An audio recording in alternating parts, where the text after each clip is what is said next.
The bus station smelled like burnt coffee and wet concrete. Departure boards blinked like tired eyes.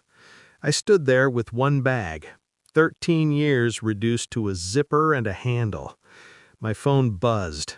Not a call, a message I'd already read a dozen times. Someone else. You're too old to be useful. No name, no explanation, just a sentence sharp enough to cauterize a life. I replayed the moment in my head. His office, the glass walls, my reflection behind his smile. He didn't stand, didn't offer a hand, just folded his fingers and said it softly, like advice. I nodded, thanked him for the opportunity, walked out without a sound. That's what I do. I exit cleanly. A young woman sat beside me on the cold metal bench, early 20s, clear eyes, too observant. "You okay?" she asked. I almost laughed. Instead, I'd told her everything. 13 years ago, he hired me when no one else would. I built his systems, protected his secrets, made his company untouchable. He called me family. Family doesn't erase you with a sentence. At first, I told myself it was age, market shifts, new blood. But details don't lie. The timing was wrong. My projects reassigned overnight. Access revoked before the meeting even ended. Someone had planned this. I remembered the new consultant, young, confident, wore my ideas like tailored suits. I remembered the way my boss stopped meeting my eyes months ago, how praise turned into silence, how trust curdles before it dies. On the bench, my voice stayed calm, flat, like I was describing someone else's life. The girl listened without interrupting. No pity, just attention. When I finished, she asked one question. "What's his name?" I told her. Her jaw tightened, just for a second. While the buses hissed and groaned, I replayed my last year, the audits I wasn't allowed to see, the contracts signed without me. I had built the surveillance architecture myself. I knew where shadows hid.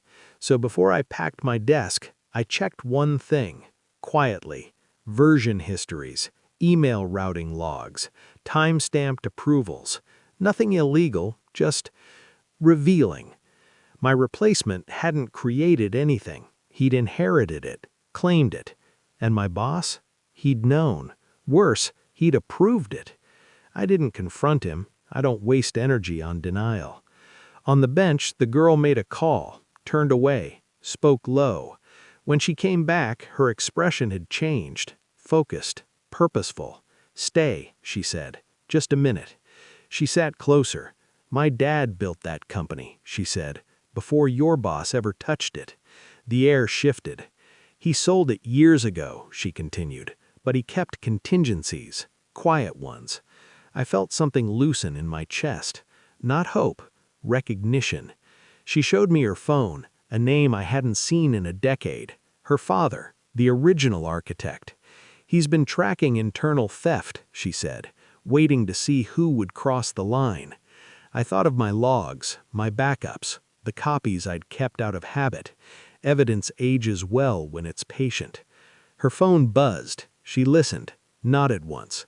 "He wants to meet you," she said. "Now." We didn't go to an office. We went to a cafe across the street.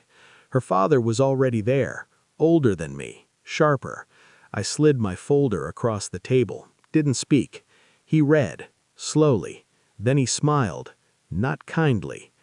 2 days later, my former boss faced a board meeting he didn't expect, with documents he couldn't refute, with questions he couldn't dodge. He didn't see me, but he knew. The consultant vanished first, then the boss. Careers don't always end loudly. Sometimes they just stop. I never went back to the bus station. I took a different job. Short contract, clean boundaries, no loyalty clauses, no illusions. The girl texts sometimes, updates, smiles. I don't respond much. 13 years taught me one thing. Usefulness is a currency. Power is knowing when you no longer need to spend it. I didn't disappear. I was erased once. I won't let it happen again.